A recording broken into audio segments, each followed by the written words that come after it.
within the first month, the views were so high that I automatically knew I can actually make money on this. And so I just charged ahead. Yeah.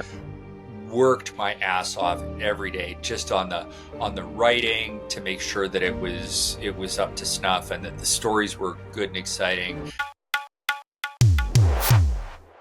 Do you ever feel like committing to your goals comes at the cost of your mental health?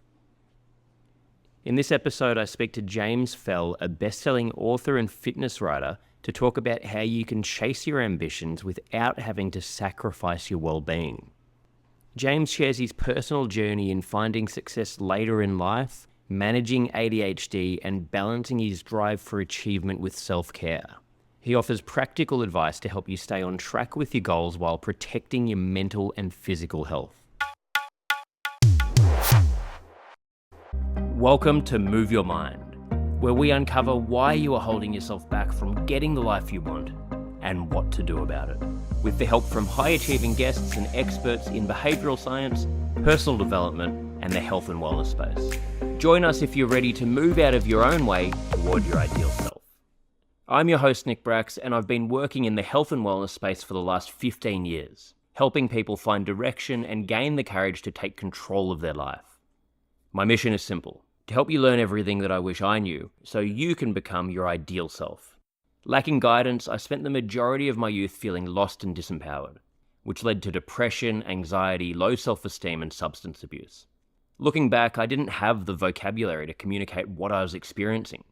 And as a man, I didn't resonate with the emotional language used in traditional therapy. I didn't need to talk about my feelings. I needed tangible solutions to guide me toward building a life I was proud of. If you can relate, then this podcast is for you. In this episode, we discuss how to stay committed to your goals without sacrificing your well-being. If you're ready to take action and build a stronger mindset, then keep listening. James, so great to meet you, mate. Really appreciate you making the time. Oh, it's my pleasure, Nick. Thanks for having me on. So we might just jump straight in. I'm just going to ask if you can share a background on yourself. I mean, sounds like you've done a lot of things, and yeah, a few things. Yeah, a few things. So maybe an abbreviated sort of version of, just so our listeners can get an idea about you, about sort of background, what you're currently doing, how you got to where you are. Never ask a guy with ADHD to abbreviate anything. Okay, quickly, I did a master's degree in history long ago that I finished in '96, had wanted to be a history professor, but, ended up getting an MBA and becoming a marketroid instead. Did that for about a dozen years and kind of hated it. Really wanted to be a writer and, put the MBA to work so that I could figure out how can I actually make a living as a writer. And the strategic decision was that I could make a living as a fitness writer, because that was something that I was big into. Did that for 10 or so years, and my latest book had not sold, so my writing career was kind of on life support, and had thought, okay, well, fine, I'll make money as a public speaker. And that was right at the beginning of COVID. So, how the hell do you start a speaking career at the beginning of COVID? And on a whim, dusted off my old master's degree in history and just started posting these on this day in history shit went down, sarcastic, funny history posts to Facebook, which that was kind of like, I had 80,000 followers on Facebook, and much to my surprise, it immediately took off. The second post that I wrote, this was in April of 2020, was about Mae West getting sentenced to 10 days in jail for corrupting the morals of youth, was her, inaugural Broadway play in 1927 that was titled Sex. And that piece blew up, and people were like, oh, you should do a full year of these and turn them into a book. And I was like, you're goddamn right, I should. So that was it. That was just a sudden shift from, fitness and motivational type writing to this sweary history guy. And not long after, launched a Patreon, which I then switched to Substack. self-publish the books, and it really blew up way beyond my wildest dreams. That I went from making a mediocre income to um, very financially successful, which I got to tell you is nice. It's For very a nice. creative type person, I guess, to have a bit of security like that, it's a nice feeling.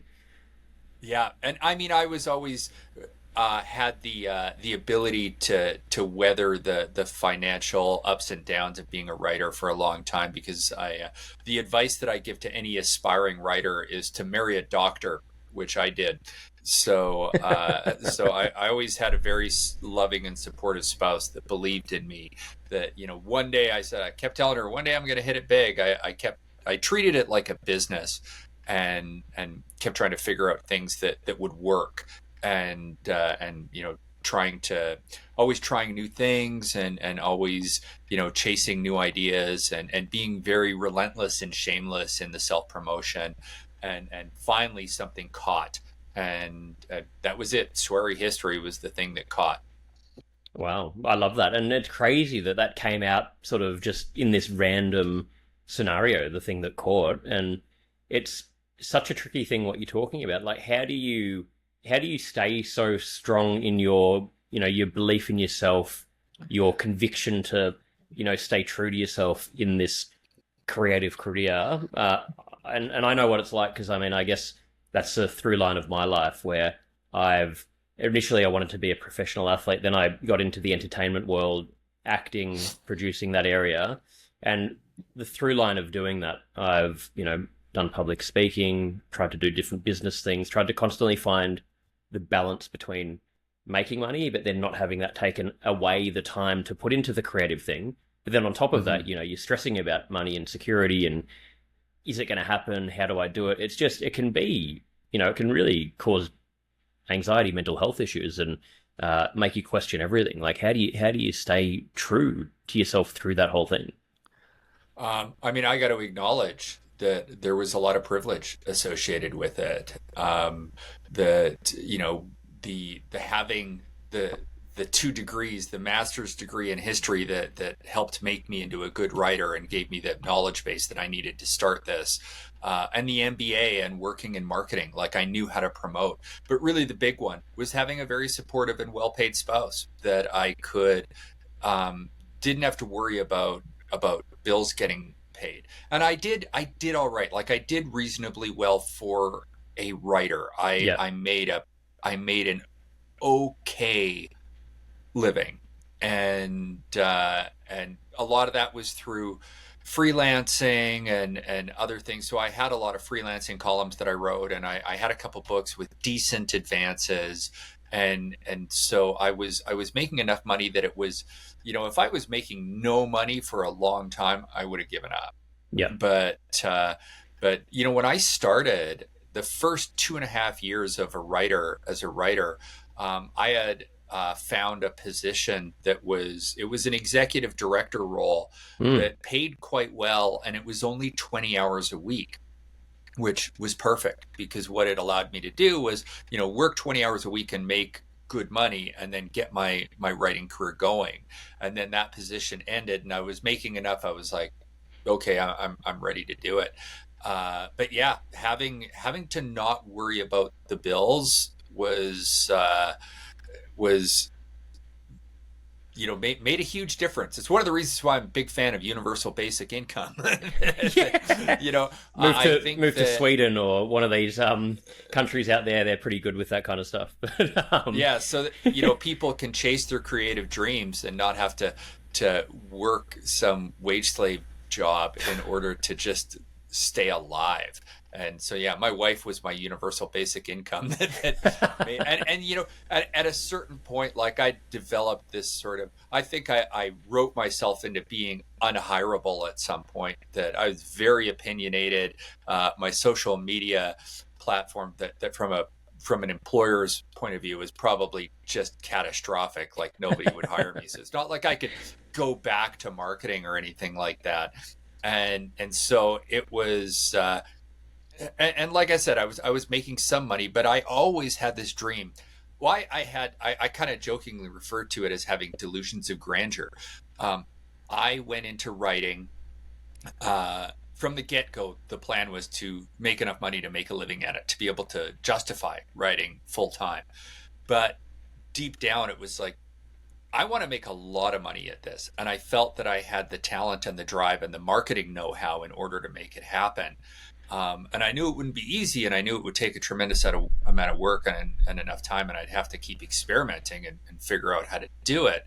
But I did have that innate sort of delusions of grandeur drive to be one of the top paid writers in the world. And it took, a dozen years to make it happen. But when it happened, like, my income went from this to this, and that was the plan all along, was that I wasn't going to give up until I really hit that sort of high financial target that I had set for myself. And I just kept trying different things, and again, like, privileged to have the supportive spouse that believed in me and believed that it was going to happen.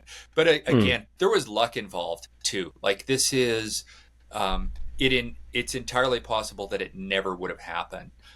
I just hit the right thing at the right time. Like, it was spring of 2020, which I've jokingly referred to that time, that year, as a fucktacular shitnado of ass. Like, everybody was freaking out about COVID and the state of politics in the world and stuff like that, and they were doom scrolling Facebook constantly. And so I was, the spring of 2020, everybody was on Facebook all the time, and I had these 80,000 followers to start with, and I started posting these funny history stories every single day that gave them, a 3-minute respite from the terrors of what was currently going on in the world. So my timing was good too. And so I found that one thing that I could really capitalize on. And as soon as I found it, like, I knew that this is the thing that I got to drive hard on. There was no sort of looking back or second guessing. I knew that within the first month, the views were so high that I automatically knew I can actually make money on this. And so I just charged ahead. Yeah. Worked my ass off every day just on the writing to make sure that it was up to snuff and that the stories were good and exciting. And then once I had something to sell, which was Patreon subscriptions and books and things like that, I was just relentless and creative in my marketing as well. The people don't want to just be told, buy this, buy this, buy this. My advertisements to sell were very entertaining and creative, so that even if they didn't buy, they weren't like, all this guy does is sales pitch me, I'm out of here. Like, people would read the advertisements and they would laugh. And even if they didn't buy, at least it wasn't, a waste of their time. Yeah. And I should note that within 3 months on Patreon, I had quickly climbed up to be one of their top earning writers. Wow. And so Substack pitched me to move over to their platform, and offered me a package to switch from Patreon to Substack. So I was only on Patreon for like 3 months, and then all of a sudden Substack is saying, hey, we'd really like you to move over here and we'll make it worth your while. So I've been on Substack for 3.5 years now, and make a very good income there as well. But it's really, although I do very well on Substack, it's been the books that have made the most money. I self-published the 2 On This Day in History Shit Went Down books, and they sold so well that my agent was able to get me a kind of a ridiculous deal with the biggest publishing house in the United States to republish. Amazing, mate. I mean, what a story. And I think, like you're saying there's some luck involved, sure, but you've created that luck. The luck comes because you made that decision. And again, sure, you're saying it, you had a bit of privilege, but, we've all got obstacles to face, as you've had, but you decided that you're, for better or worse, sticking to this goal of becoming a writer, and you're going to make it happen, and that's why you did it. So at some point, even if it didn't happen then, you would have found something would have come up at some point that you would have, you would have created an opportunity by virtue of just staying in it, and I think I think so many people don't get there because they give up. You're looking to make a change, to lose weight, to get toned, to gain self-confidence, all in just 24 minutes a day, then go no further. You can check out the Move Your Mind community by going to nickbrax.start.page. I mean, I don't know that that's guaranteed. It's not guaranteed, but yeah. I mean, I like to think that eventually I would have figured something out. But I did keep trying to figure out something that I didn't, keep making the same mistake twice. There's you probably heard that it's misattributed to Einstein. The definition of insanity is doing the same thing over and over again, and expecting a different result. It's not Einstein. It's actually from a Narcotics Anonymous pamphlet from the 1980s. Is where that comes from. I've quoted Einstein a few times with that one. So there you go. Einstein is the most misattributed person in history. It's like, oh, let's put Einstein's name on this, and people will pay attention to it. Yeah.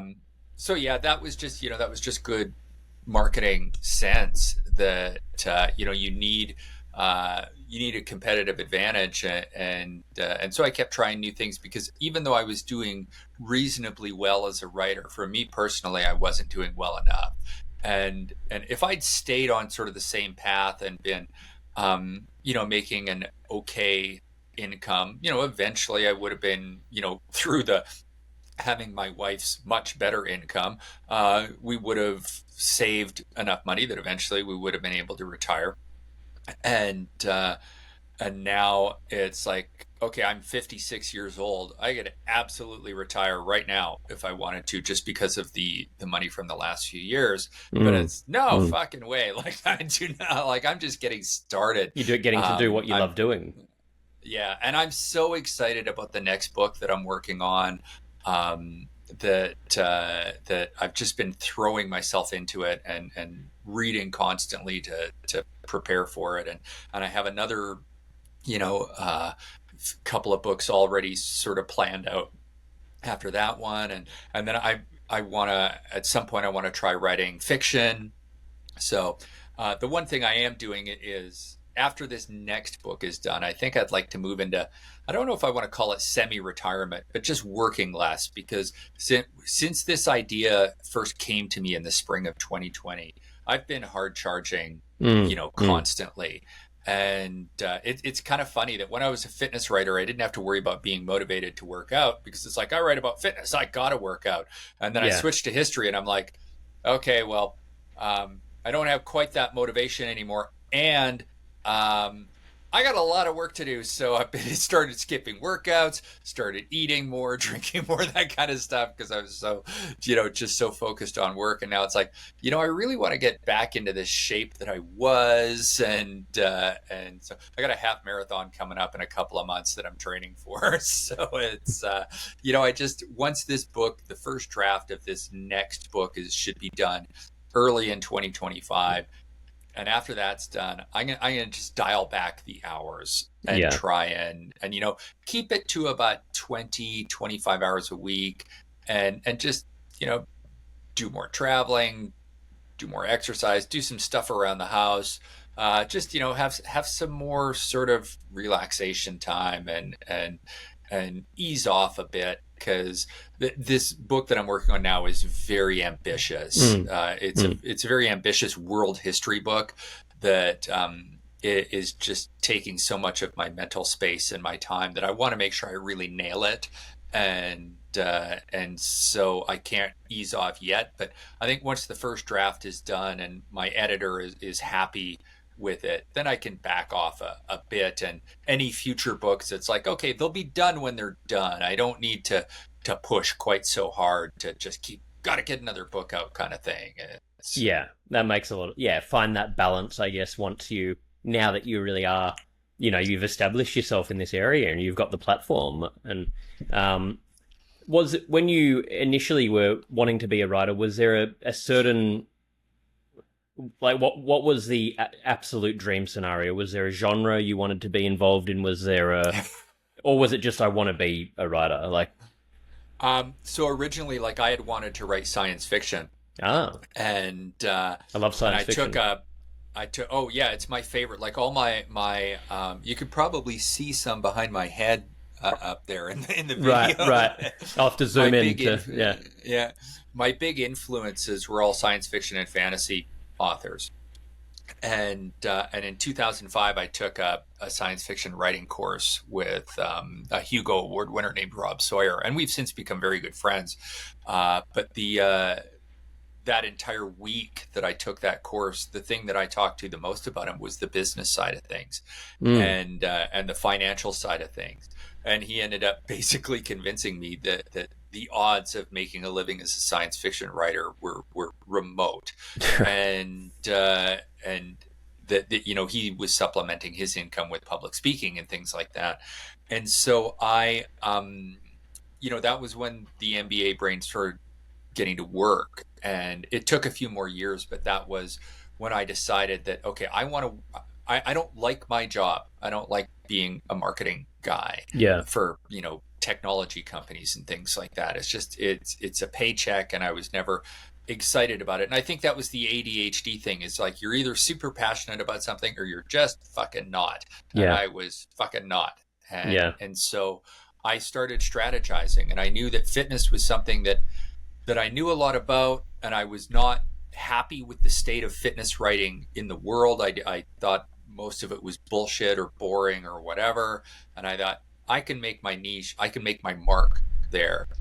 And it wasn't like my favorite thing to write about. I enjoyed it, and I enjoyed it for quite a while, but eventually I got boring because there's only so much you can write about that stuff. But when I started, I was very ambitious and very relentless. Like within a year of starting, I was the fitness columnist for the Los Angeles Times.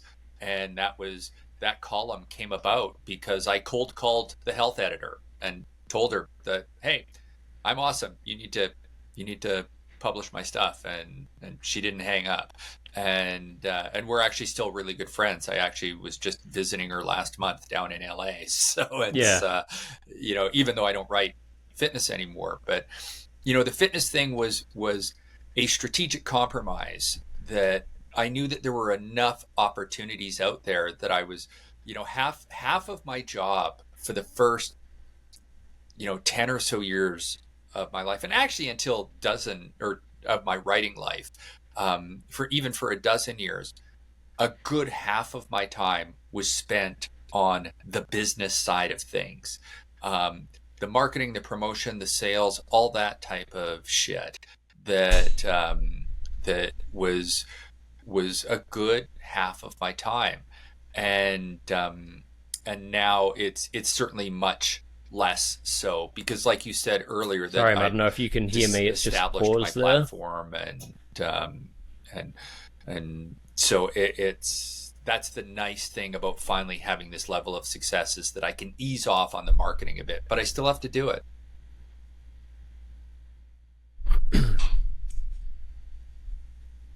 Oh, I think I lost you.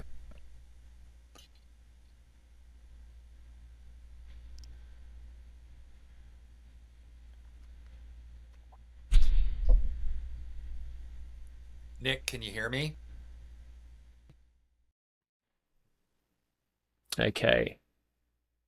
So what I'm really interested in with the creative side of things, you've talked about how you've had to really, take charge. You've learnt marketing. You've had to look after the business side of things, I guess. A lot of creatives don't have that.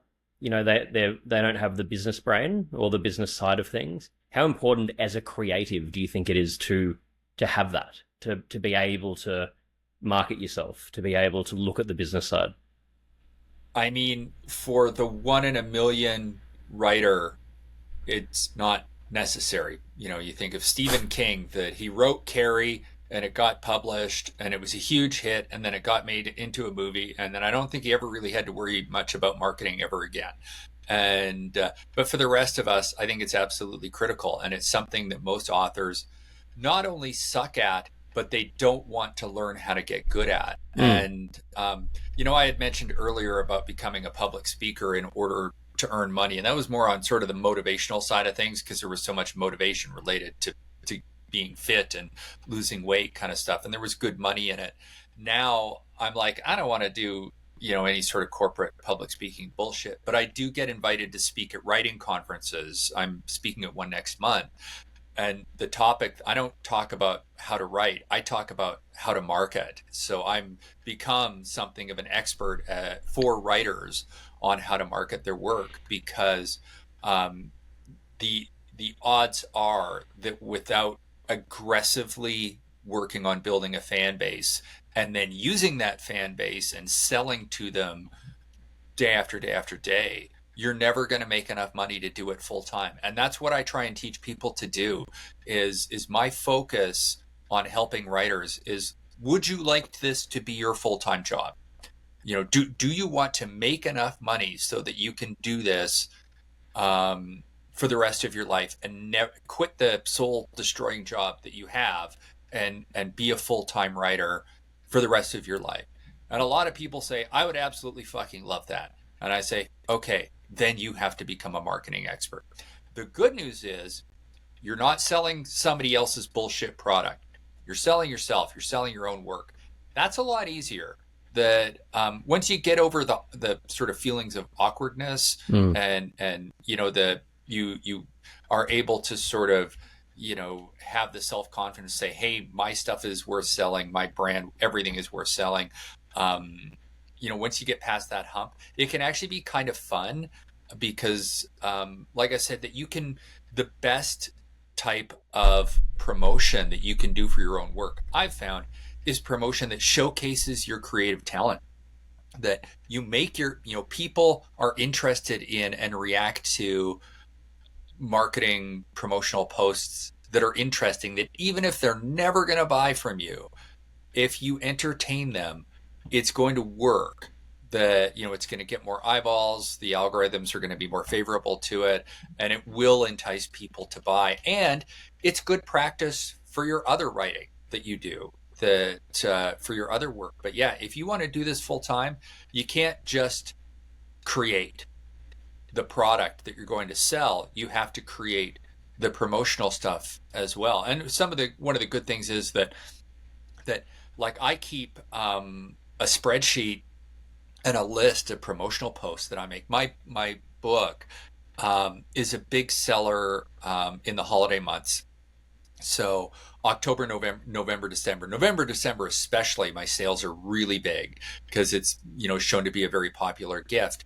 So I create a list of like, okay, last year I had all of these promotional posts. I was doing like 3 promotional posts a day, and I create a spreadsheet that on this day I did this one, on this day I did this one, and then I can reuse. The first year there was so much content to create, but then I could just reuse them year after year because people don't remember that they saw that ad that you did last year. It's like, so then you really have to treat it like a business, which doesn't mean that it's all that, but for a long time, about 40 to 50% of my time was on the business side of things, and that's working a 40 some hour week, because I was doing this full time. But now, like I said, I've finally hit the point where I don't have to worry about it as much. And I mean, the thing is, I could make more money if I went back to a high level of aggressive marketing and promotion. But I've made enough money that I'm like, okay, I don't want to do it. Like, you can always make more money if you worked harder. So instead, I'm spending a lot more time researching and writing right now. Like I said, I'm very excited about this new book, and it's like, okay, I'm going to sacrifice some money that, again, I don't really need in order to focus on this book, because and again, that has a strategic aim with it, because this next book does have the potential, I think, to go very big. And if it does, then it could potentially end up making me more money down the road than I make right now from being a shameless hoe of my work. That makes sense. Are you interested in joining a community of like-minded people who are on the same journey as you are? Even though you're the one that needs to do the work, you don't have to go it alone.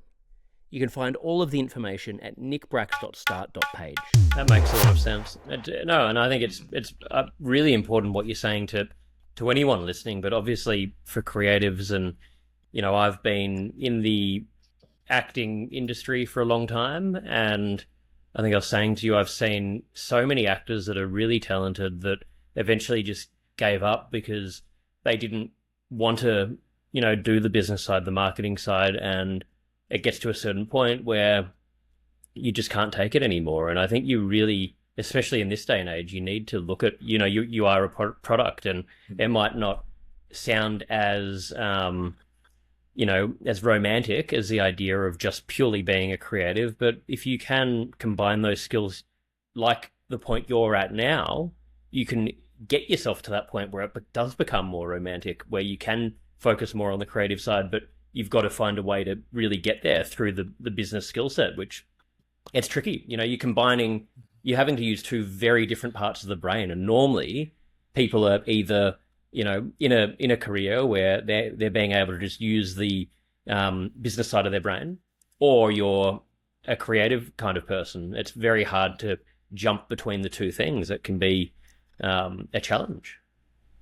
Yeah, and I mean, I think that maybe the division between the two doesn't need to be as stratified. Because, like I said, I like to make my promotional posts as funny and as entertaining as my other writing, my history writing. That I tell a story that quite often, like one of the things that's worked really well for me is I have quite a big Facebook following. It's over 300,000 now. The history posts really helped it take off, and I will create a post that is like a long, a few hundred words long, that there's no visible link in there. I hide the preview. You have to click to see more. So there's like a powerful opening sentence that makes them want to read more. So they click to read more. And I'm telling them a story. And by the time they get to the end of the story, a few hundred words later, they're like, holy shit, that was a sales pitch, motherfucker. So it's like that part of that is trying to come up with these creative ideas to tell a story, that the only sort of part that's different from my regular writing is I'm thinking about how do I spin this into a sales pitch at the end. And those work really well. At least, I mean, they have for me. But, one of the things that I would tell people, that the financial advice that I would give them, that this is something that I kind of wish that I had known earlier, that for the longest time, like I did pretty well making money, but all of that money was relying on waiting for other people in positions of power to say yes to me. Websites, newspapers, magazines, publishers, all of it was me working to get people to say, yes, we will pay you to do this. And when I finally started making a lot of money was when I was getting my direct customers to say, yes, we will buy your product. And so I built up the fan base, and it was like the money, the vast majority of my money has come from, until recently, has come from self-publishing books where customers bought them directly from me. I mean, not directly. I used Amazon and Ingram and that kind of stuff for fulfillment and print on demand and that kind of stuff. But I was reaching out directly to my customers with a product that I'd created and that I had someone put on all these various sales platforms. And same thing with, Patreon/Substack, directly enticing the customer to buy from me rather than waiting for publishers to say yes, waiting for people to publish my work and then waiting for them to give me money. And then that turned into this big deal with Bantam, which is part of Penguin Random House, the largest publisher in the United States. But before that big book deal, I was making a lot of money because I directly started selling to customers. But the reason why I was able to do that was because I spent years building up a dedicated fan base that was ready to throw money at me. And I think that people need to take a very long-term goal, a very long-term perspective on this, because I was published for the first time at the age of 40 in some little local magazine. And then at the age of 42, I was a columnist for the Los Angeles Times. And then, I really worked on building up my fan base, but I didn't start making the big money until the age of 52. So it was a dozen years from my first publication to big money. 12 Yeah. years of relentless, hard, unwavering belief and hard work to make it happen. And here I am.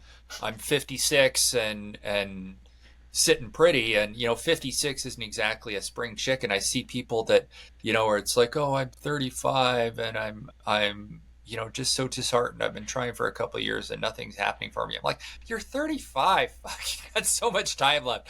Like, if you took a 10-year horizon on this and really worked hard at it, 10 years from now, you could be doing great. But it's not going to happen in a year or two. Like, you really, Yeah. Yeah. you have to focus on finding a way to build a fan base, and forget, it's okay to go after publishers and go after uh, publications, newspapers, websites, whatever, that will pay you to freelance for them and do this, that, and the other thing, and make money that way.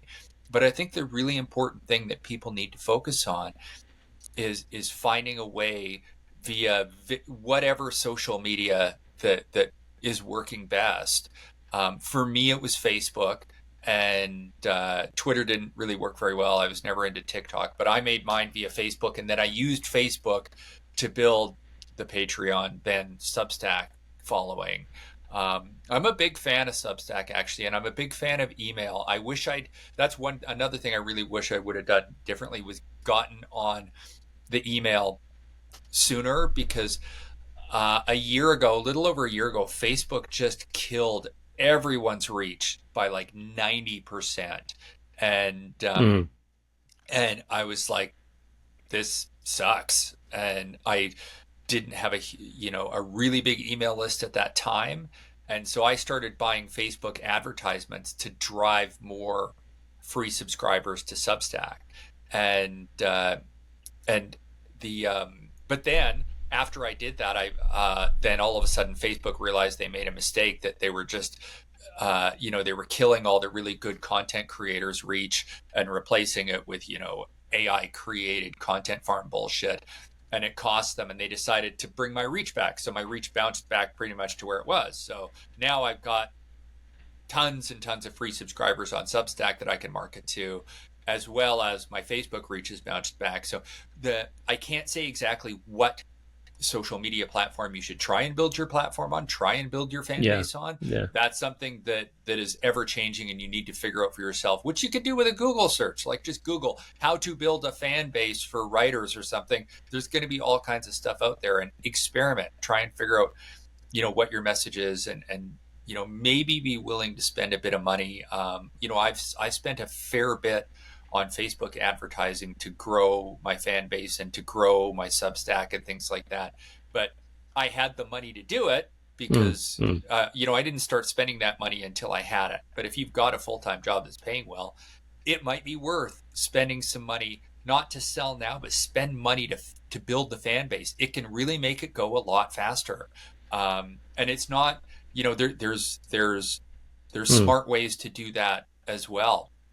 And but I will say right now that one thing I am a fan of is building a free email list, because email's not going anywhere. Like, people say, oh, I don't want to give people my email. Well, it's been working well for me, and it's been working well for a lot of people since the 90s.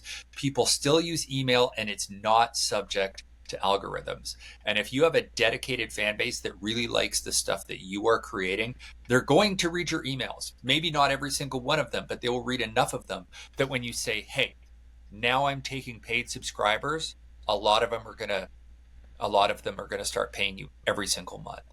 Now I've got this book that I want you to buy. A lot of them are going to buy it. And it's not one time that you say, hey, become a paid subscriber. Hey, buy my book. You do it frequently. And people ignore the first 20, but the 21st time they give you money.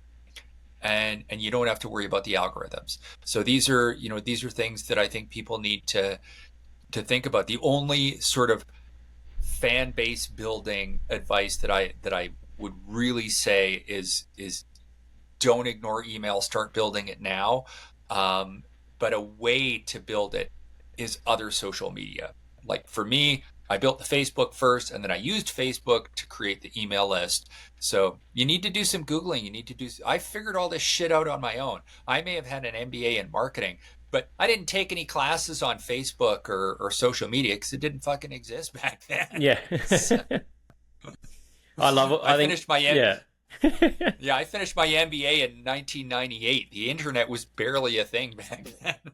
Exactly. You've just translated those learnings and skills to a new area and you've had to educate yourself on this whole different medium with social media. But I think it's so inspiring. Everything you're talking about here really is, because I think talking about, and this appeals not just to creatives, but people that are trying to find their way in the modern world to create their own success, whether you're an entrepreneur, a creative, whatever the hell you're trying to do, because we put these, and I do it, I'm 37 years old, and I wake up a lot of mornings thinking, what the fuck? Like, I've been trying for, 15 years, and I'm getting progress, but I thought by, by mid-30s, like you were saying before about that example, mid-30s, stop complaining, I was like, this is too old, I should have made it huge by now. And I think it's just such a good example and so inspiring to hear you, at 40, first getting your, writing a column, and then at 52 hitting the success. Why does it matter? You've done it, you've created it. Why do the time frames matter if you love what you're doing? And then the sense of empowerment of finding ways to actually be able to create this path for yourself. And it's really hard to do, because in the modern world where all we have to do is open our phone and we feel like we're not good enough, we're comparing ourselves to other people, we can tell ourselves that if we're not successful by tomorrow, that, it's a waste of time, that we're useless, that, all of these different things that are only just taking us further away from taking the action and making the steps to get to our goal. And it's such a tough thing to navigate. And I think one thing we've talked about the business side of things a lot. I would like to, briefly mention the creative side of things. That, when I started, within a year, I was a columnist at the LA Times because I was good at what I did, and but that didn't just automatically happen. That I wasn't automatically a good writer. That I'd done a bachelor's and a master's degree in history, which taught me how to write well, and then I worked in marketing, which involved a lot of writing, and then but ever since that I have really worked on my craft, that I have tried constantly to get better at what I do. And I've listened to feedback, I've listened to what my readers say, and I read a great deal. I read, the writers that inspired me the most, those science fiction and fantasy authors that inspired me the most. They inspired me because they were so talented with their prose, and I would go back and reread them just to get that sense of like their storytelling and what the emotional reaction that I felt in reading just the way they put words together. And it's not like I'm trying to copy them, I'm just trying to get that sense of how does this make me feel, and then try and translate into my own ability as a writer. And when things really took off was when I decided to write exactly what I wanted, exactly the way I wanted to, and stopped kind of listening to what, people were saying that the market wanted or anything like that, that it really came from a true sense of my own creative desires of what it was I wanted to create. But it was, I am my own worst critic, where I think, I'm a great writer, and I am, because I put a lot of effort into it. It wasn't something that just happened. Like I started I started working on becoming a writer in my history undergrad, which was over 30 years ago. That and I'm getting better all the, at 56 years old, I feel I am still not the best writer that I'm going to be, that I'm still looking at ways to get better and better at it. This next book that I'm working on is the biggest and most ambitious project that I've ever done, and I'm taking my time to make sure that I'm happy with every single sentence. I want it to be fucking amazing. It's not just a project for me. It's not just the money. I want this book to be absolutely incredible, and I am working my ass off to make that happen. And I'm loving every minute of it. That it's, well, some of the history books that I have to read are kind of boring. I don't love that quite as much. That's where the ADHD medication. I was going to say, how does that go? How does that go reading those with the ADHD? Ritalin helps. Yeah. But I don't take Ritalin when I write. Sometimes, I take Ritalin to do the things that I don't want to do. When it comes to writing, it's like, no, I don't take it. So. Well, it's another question I had, because I think a lot of creatives have ADHD or whatever it is. These different mental health related things to deal with. I found out I've got ADHD not that long ago. My girlfriend's a neuroscientist, and she's got ADHD, and she sort of, and I've struggled always, and I could never focus on anything. Could only do things if I was really 100% passionate about it. Couldn't read a page of a book without getting distracted. And since I got medicated for it, it's made a gigantic difference. But how many creatives do you think have these different things? And do you think it is the kind of thing where it can work for you and equally against you? So you've got to sort of understand how to navigate that. Oh, absolutely. And ADHD is not a monolith. Some people can really be seriously paralyzed by it. Yeah. I kind of had the fortunate creative side. It's moderate. And I had the creative brand of that allowed me to hyperfixate on something that I was really passionate about. Like, I was a very mediocre student, and was actually flunking out of university until I, discovered I took a history class with a very dynamic professor. And I was like, holy shit, I discovered my thing. Because I'd loved fantasy novels, and history is like, well, it's like fantasy novels just without the magic. So we got the swords, not the sorcery. And so I finally realized, hey, here is something that is legitimate, that I can study in university and get an actual degree in. And so that was when I first, discovered passion and hyperfixation for hard work. But there's a lot of people that they don't even get that, and so they really struggle. But the problem was that when I switched to writing history, this was before I was diagnosed, was that I hyperfixated so much that I started ignoring everything else. That especially when the money came in. So and I do think ADHD is very common in creative types, because after I was diagnosed, I was invited to do a TEDx talk in Romania about the link between ADHD and creativity. And as it turns out, that people with ADHD, because our brains go all over the place, we have that sort of metaphorical thinking outside the box ability, because we're not just laser focused. Ideas are coming at us from every which way, and it does help from the creative side of things. But one of the things that I found when I was researching doing this talk was that when a reward is involved in creative output, people with ADHD have a tendency to go overboard compared to people without it.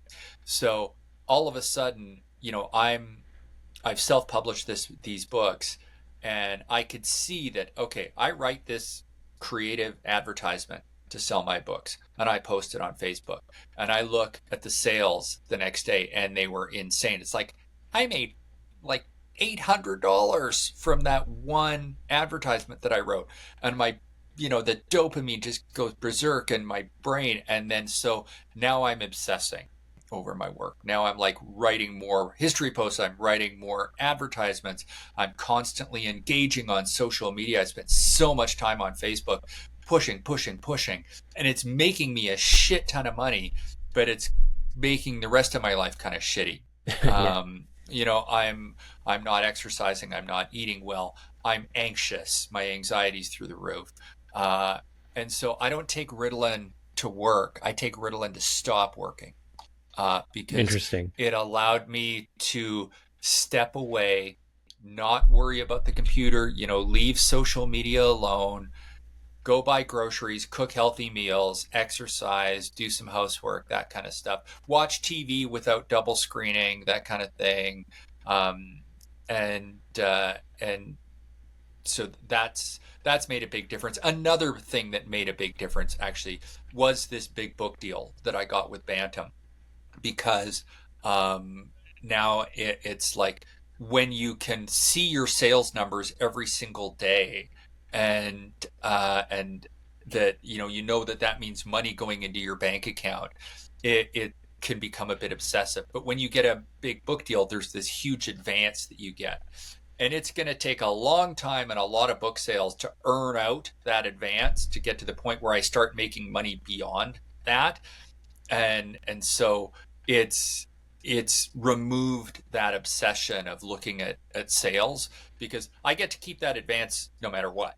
So Yeah. I don't have, but I'm still like, I think that, and my ability to sell is not going to earn out that advance. It's going to be a book really taking off, which is what we're working on with this next book. That it was a 2-book deal. So the second book in the deal is the big world history book that, me and the publisher both have, are very excited about the possibility of it going huge. And it's not going to be me grinding. I will grind away at social media to sell, 50,000 copies, but we want Yeah. it to sell hundreds of thousands of copies. And what's going to do that is not me grinding away at social media. What's going to do that is writing a book that people love and talk about, and then it takes off, and the media talks about it and things like that. Yeah. So now it's the shift for me now is everything's about writing the most amazing book I possibly can. And I still got to do the social media grind, but it's just there's been this shift in my career where instead of it being like 50% writing, 50% marketing, now it's more like 80-90% writing. That's going to be the thing that really takes me to the next level. Yeah, no, I love that. And I mean, I guess like a lot of what you're talking about there with the ADHD, it sounds like it's just trying to constantly re-navigate things to find that balance, because there's that tendency of extremes of, okay, I've found something that's giving me that dopamine hit, let's just obsess about it, or I'm getting no dopamine, there's no end in sight, I have no interest, and then finding the middle ground always. But, again, I love your story where you've gone through all the necessary steps, and now you're at that point where, like you're saying, you get to go all in on this book, try and go for, you're going for the next level now.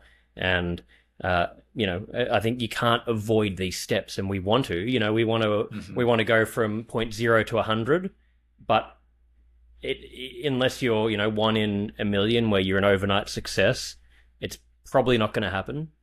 You've got Yeah. to follow the steps. There's laws at play. There's a way to go about it.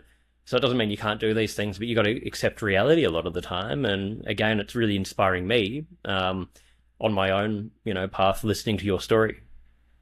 Thank you for saying that. And I think there's other, inspiring stories to think of out there. There's a couple of different bands that I think of. One is No Doubt, Gwen Stefani's old band, that everybody thought that they were just this overnight success with their album Tragic Kingdom.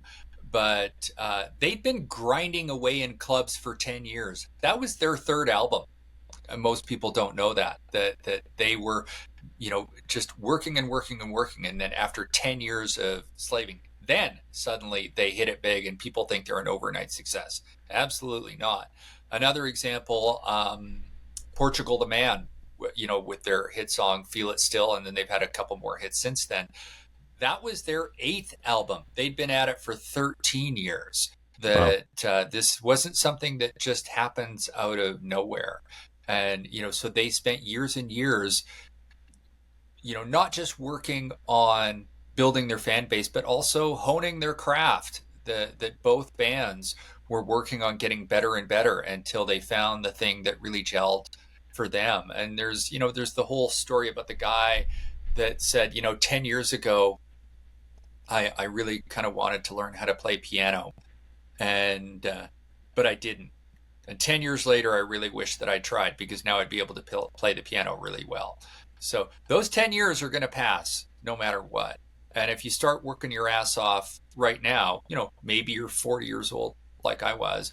And at the age of 50, you could be doing really well, doing something that you love, and have no desire to retire because you're having such a good time, and quit that soul destroying job. Or maybe it's not a soul destroying job, but I mean, I gotta tell you, I can't imagine any job I could ever have that's better than the one I've got right now. Yeah, and you know what? That's there's literally no better position to be in life, because to feel, very few people feel like that, and you have to create that for yourself. But that's the stupid thing about this whole concept of needing, it's all just vanity and bullshit about, needing to achieve X to be happy, do it by this age, whatever it is, because then what do you do after that? Let's say that before you're 30, you become, the most successful, you achieve huge wealth, Whatever. or whatever it is. Then what do you do for the next like 50 years? You still got to do something. So it's like, you're 56, you've got 20 to 30 years to write more books. Like, that's a long Yep. time. Like, what else are Oh you going yeah. to do? It's like what you love Yeah. doing. So, it's like, I think we've just got a lot of, society's teaching us a lot of the wrong lessons. And anyway, I could talk to you about this stuff all day. We've taken up more than enough of your time. We finished with 5 closing questions. Okay. Before I go into those, just final question is, I think you sort of alluded to it before, but what do you, a lot of this is about mental health. What do you do to look after your well-being, on a daily or weekly basis? How do you find that balance? For me, the biggest thing has been running. I just, I really love cycling, but I need something really physically intense. And I can cycle pretty hard, but running is just so total body exhausting and Yeah, painful yeah, I and that was something that I got away from in the early years of writing history, was that I was very anxious about the state of the world and about COVID, politics, and my career, that I was running a lot less, and my mental health got worse. But I think, like, running really helps me burn off that anxious energy. And what got me back into it was, I used to run marathons. I qualified for and ran Boston. They're a little too punishing, but so I've started doing this annual half marathon in Banff. That half marathon it doesn't destroy your body, but it's hard enough that you have to train for it. You have to work pretty hard at it. And right after this, I'm going to go for another run, because it's, I like to lift weights, I like to ski, I like to ride my bike, all that kind of stuff. But I've just found that when I'm running a lot, running regularly, and pushing myself hard, that just everything else in my life seems better. I'm calmer, yeah. I eat better, I drink less alcohol. And that's just my personal thing, is that, and I think part of it is that running takes so much mental focus to put one foot in front of the other, and you can't really think about much else, because it's hard. It's physically just so demanding that it gives you a break from everything else. And you can't really, and at the end of it, you're just too damn tired to be anxious for a little while. Exactly. And Yeah. and so that's the thing that has really worked for me. Yeah, and Banff. I mean, that's like, you couldn't pick a more beautiful place to do a half marathon. Are you Oh yeah. living in that part of the world? Because I Yeah, oh, I live an hour and 15-minute drive from Banff, and I go up there and cycle as well. But oh, amazing. it's You're in just Canada or the US? Yeah, I'm in Calgary, Canada. Ah, yeah, yeah, yeah, beautiful. I lived in Vancouver for 2 years and Oh, wonderful. fell in love with British Columbia. Like, it's so beautiful. Like, I just can't wait to get back there. Yeah, I was just in Victoria last week, which is where I was born on Vancouver Island. Oh, And amazing. so, yeah, Yeah, it's the coast of BC especially is just amazing. So, it's so beautiful. So anyway, these five closing questions. These can be really quick answers, whatever comes to mind for you. sure. First one is, what's your best childhood memory that comes to mind? Hey guys, if you're enjoying this podcast, please click the subscribe button, leave a like or comment, share with your friends, and follow me on Instagram at nickbrax. I really appreciate your ongoing support. I think it was getting my driver's license that I turned 16 on a Sunday, which was the one day that the motor vehicles branch was closed, and that Monday morning, I'd taken charge of all my driver training and everything, and all that kind of stuff, and had my mom drive me down to the motor vehicles branch, and I took my driver's test and pretty much aced it. And then, here I'm 16 years old. It's like freedom. I've got my driver's license. So uh, that was a big one for me. And I Yeah, had a new girlfriend too. So it's like, wow, now I can drive and see my girlfriend. So, double whammy. Love it. Love it. What do you think is currently the biggest burden on mental health in society? um, I do think that social media is Yeah. is a big problem, for myriad reasons. One is, we compare ourselves to other people. One is the algorithm feeds us a lot of fear, and it lets us know a lot about what's going on in the world that we don't necessarily need to know, and then it heaps it on, more and more and more and more of it. That, if you're worried about the political state of the world or something like that, and you click on that, it just keeps giving you more and more and more of it. I use social media for promotional purposes, but I've really been working hard on trying uh, to do a lot less of it for entertainment purposes, because I notice the way it makes me feel, and it's not good. So I think social medias can be a tool for promotion, but you need to be careful about using it for killing time and for entertainment, because for me personally, I feel that it makes me feel very anxious. Yeah, and it's crazy. Literally 99% of our guests will say social media for that answer. So it's Hmm. such a big one. What's your personal definition of happiness? Um, I think that happiness is neurochemical in a big way, that and biological, that you're kind of maybe either born that way or you're not.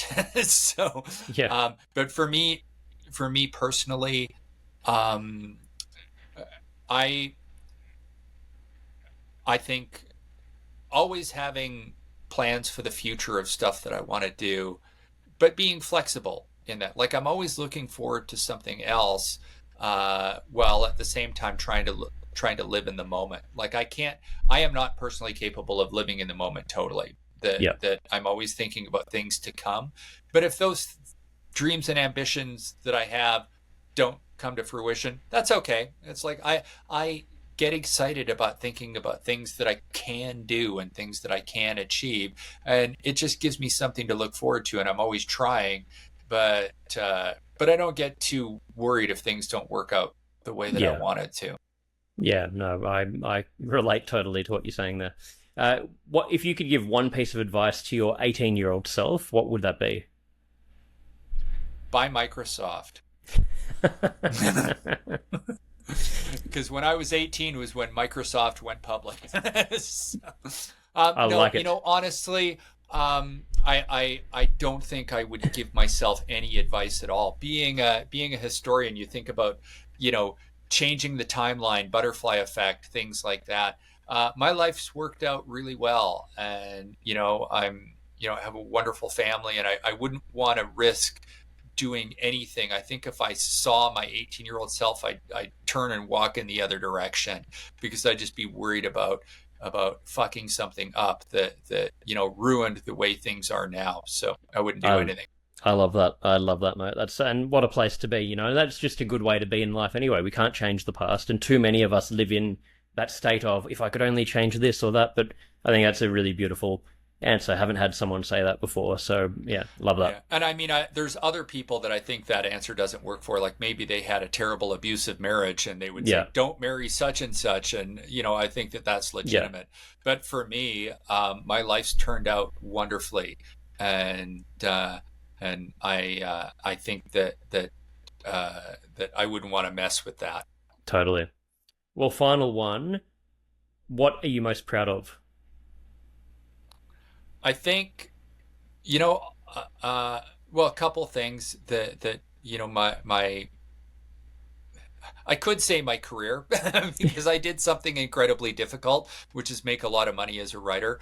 But I'm very proud of the work I've done as being a husband and a father.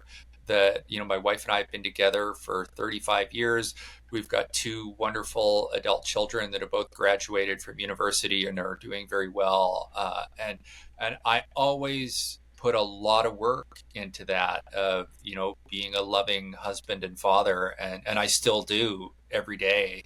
So I think that even though I had all these career ambitions, I never once forgot how important it was for me to be a husband and a father. Yeah, well, beautiful answer, mate, and thank you for sharing all of this. Where can our guests find you if they want to learn more about you, purchase your books, whatever else? We'll put all of the links in the show notes. Where can they go? You could just Google James Fell because I kind of own it. so, Easy. but yeah, my website is jamesfell.com. Substack is jamesfell.substack.com. But yeah, just go to Oh, jamesfell.com or beautiful. just type James Fell into Google and you'll find it all. Nice and simple. That will be in the show notes. We'll have all the links. James, thank you for giving me all of your time and thank you for sharing all of this. You've inspired me. I'm sure our listeners will take a huge amount out of it. Love what you're doing. So yeah, really appreciate you coming on today. Oh, well, thank you, Nick. You're a great interviewer. This was a lot of fun. Thank you, James Fell, for joining me today and offering your insights. And thank you for listening. I'd love to hear your thoughts on the episode and any suggestions for topics you'd like to hear about. Feel free to leave a comment or just send a DM. Your feedback's always appreciated. Please don't forget to click the subscribe button, leave a like or comment, share with your friends, and follow me on Instagram. It really makes a difference. Thank you so much.